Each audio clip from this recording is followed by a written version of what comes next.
We're back again with more Marine Corps uniforms. Joe, take it away. All right, Chris, when we left off, we were talking about the 44 camos, correct? Yes. Okay, like we said, the camo didn't work out well. They faded. They went back to the green, I guess you'd say, olive drab, Herringbone Twill. But they still wanted to keep the pockets better. They had gotten so much advancement with their pocket design, they stuck with it. And you can see, again, back to the Herringbone Twill, back to brass Marine Corps, US Marine Corps buttons, no more snaps.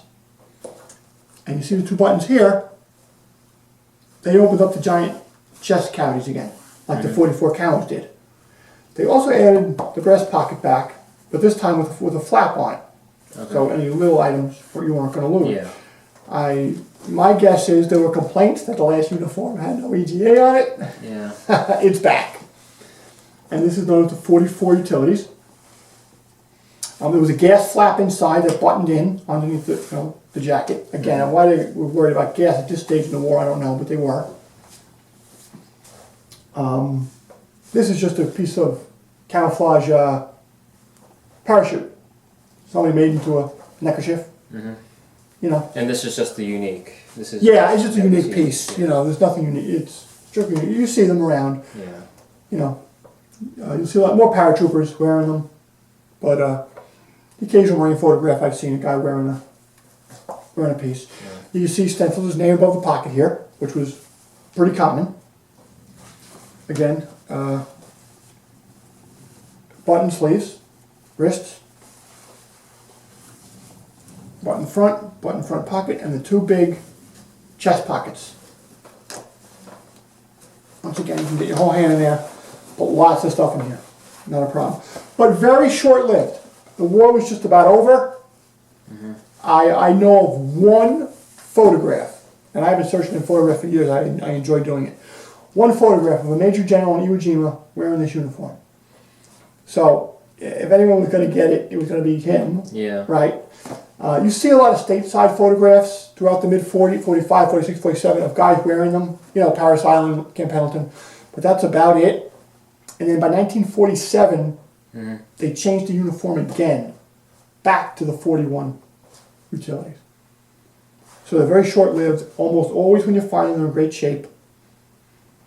Of all the Marine Corps combat uniforms we've shown today, probably the least expensive. Again, because there's a lot of them out there in new well stock condition. No great, war stories behind them, so to speak, The pants, again, Herringbone Twill. They left those hooks in them for the suspenders. Again, I don't know why. A gas flap also inside the pants. Marine Corps buttons, a button fly. Large hip pockets and a giant ass pocket. Externally this time though. Yeah, externally. And this was supposed to fit your poncho in it. I have some really supple ponchos and I've tried to jam it in there.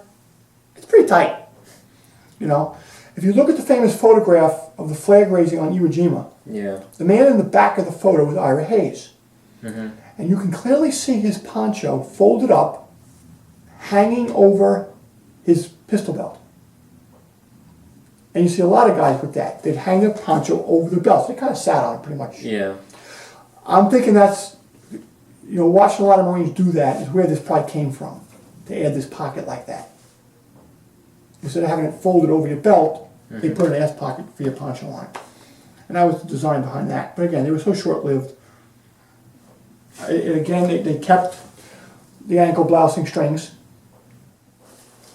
That's basically it. Yeah, that's basically it. All right.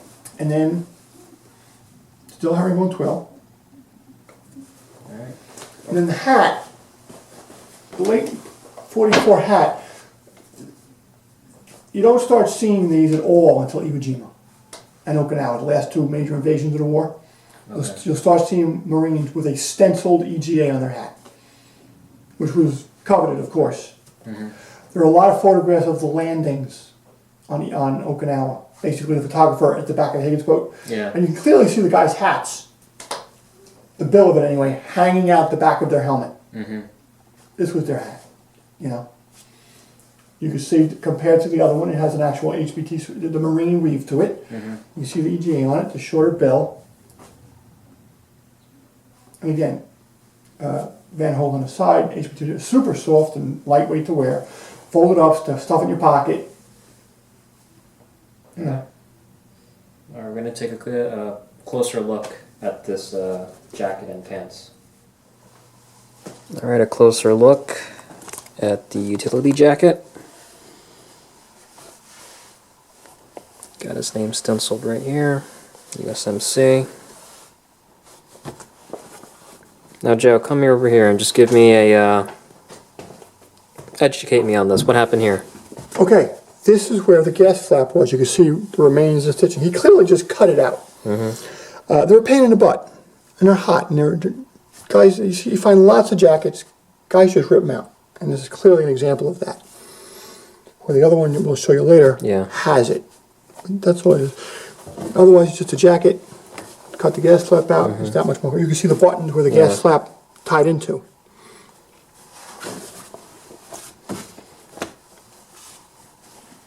Of course, USMC. All right, let's look at this other one here. Now, the difference between this one here and this one is, of course, the gas flap. Now, show me the gas flap. Here it is.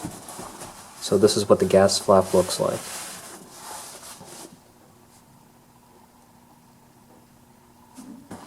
And you can see the buttons on the reverse side where we're supposed to button it in at. 1, 2, 3. Okay, so we got a hole here, button here, another hole here, and a button there.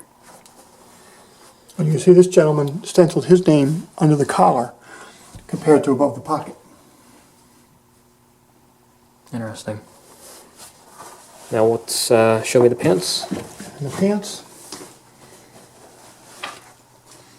Again, they took a lot of the designs from the 44 camo, like the suspender holes, the button fly.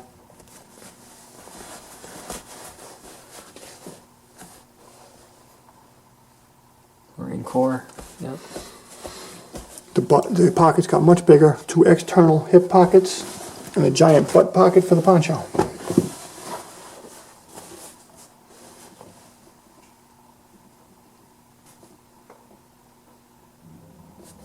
Okay. And they still had the blousing strings for the ankles.